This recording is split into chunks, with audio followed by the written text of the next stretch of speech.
உங்க வீட்ல இந்த மிளகாய் தான் சமையலுக்கு பயன்படுத்துறீங்களா? அப்போ தலைய சுத்தி தூக்கி போடுங்க.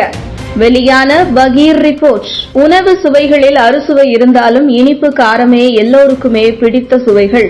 அதுவுமே ஒரு சிலருக்கு இனிப்பு மட்டுமே பிடிக்கும், ஒரு சிலருக்கு காரம் மட்டுமே பிடிக்கும். இருந்தாலும் காரம் சாப்பிட்டால் கொஞ்சம் இனிப்பு சாப்பிடலாம் எனவும், இனிப்பு சாப்பிட்டால் கொஞ்சம் காரம் சாப்பிட வேண்டும் எனவும் தோன்றும். ஆனால் இப்போது காரத்தை சாப்பிடுவதற்கு முன்னாடியே பலமுறை யோசித்து சாப்பிட வேண்டிய சூழ்நிலை ஏற்பட்டுள்ளது. சாதாரணமாகவே ஒரு உணவை எடுத்துக்கொள்வதற்கு முன்பு அந்த உணவு எப்படி நம் கண்ணுக்கு புலப்படுகிறது, பார்த்த உடனே சாப்பிட வேண்டும் என்ற ஆர்வத்தை அந்த உணவு கொடுத்தால் மட்டுமே அதை தற்போது உள்ள இளைஞர்கள் மற்றும் குடும்பத்தினர் கூட விரும்பி உண்ணுகிறார்கள். இதற்காக குடும்ப தலைவிகள் மற்றும் பல உணவகங்கள் சமைக்கப்படும் உணவுகளில் நிறங்களை தூக்கி கொடுப்பதற்காக நிறம் மற்றும் காரத்தன்மை கொண்ட மிளகாய் பொடிகள் அதிகமாக பயன்படுத்தப்படுகிறது. சிக்கன் 65, மீன் ஃப்ரை மற்றும் உருளைக்கிழங்கு என எந்த ஒரு வறுவலாக எடுத்துக்கொண்டாலுமே அதன் நிறமானது சிவப்பாக இருக்க வேண்டும் என்று எதிர்பார்க்கப்படுகிறது. இதற்காக நிறத்தை தூக்கி கொடுக்கக்கூடிய மசாலா பொருட்கள் பயன்படுத்தப்படுகிறது.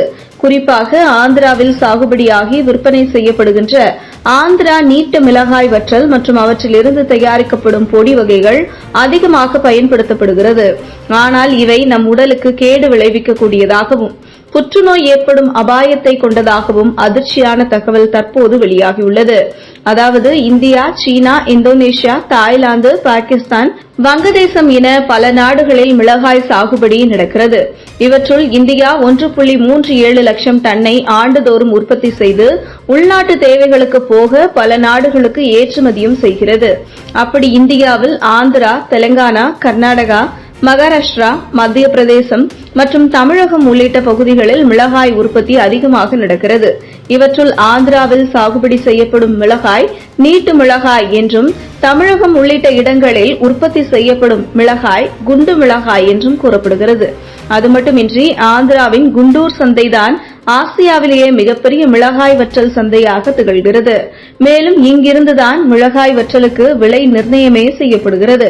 ஆனால் இப்படி மிளகாய் வற்றலுக்கு பெயர் போன இடமாக விளங்கும் ஆந்திராவில் 3 பருவங்களாக தொடர்ந்து மிளகாய் சாகுபடி செய்யப்படுகிறது. எப்படி மற்ற பயிர்களை பூச்சிகள் தாக்குகிறதோ அதே போன்று மிளகாய் பயிர்கள் நடவு செய்யப்பட்டதிலிருந்து அறுவடை செய்யப்படும் வரை மணி சத்து, சாம்பல் சத்து, தழைச்சத்து கிடைப்பதற்காக செடிகள் மீது யூரியா கரைசல் தெளிக்கப்படுகிறது. மேலும் இலைப்பேன், காய் துளைப்பான், தேமல் நோய், பழ அழுகல் நோய், சாம்பல் நோய், இலைப்புள்ளி நோய் என பல பாதிப்புகள் பயிருக்கு ஏற்படுவதால் பூக்கள் மற்றும் மிளகாய் பஞ்சுகள் உதிர்கிறது.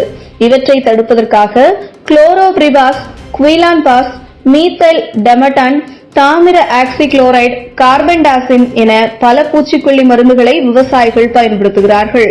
அது மட்டுமின்றி அதிக சாகுபடி செய்வதற்கு தடை செய்யப்பட்ட அபாயகரமான பூச்சிக்கொல்லி மருந்துகளையும் பயன்படுத்துவதால் ஆந்திராவில் சாகுபடி அதிகமாக உள்ளது எனவும், இதனை அறியாமல் மக்கள் மற்றும் உணவகங்கள் இதனை பயன்படுத்தி வருகிறது.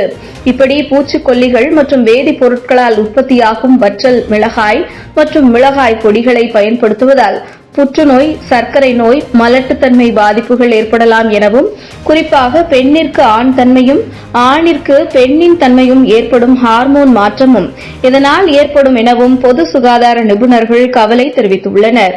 இதுபோன்ற முக்கிய நிகழ்வுகள், அரசியல் தகவல்களை ஆழமாக மாறுபட்ட கோணத்திலும் அறிந்து கொள்ள மறக்காமல் பாரத் மெயில் 24 பக்கத்தை பின்பற்றிக் கொள்ளுங்கள். உங்கள் ஒவ்வொரு ஆதரவும் இதுபோன்ற பல நிகழ்வுகளின் பின்னணியை அறிய உதவும்.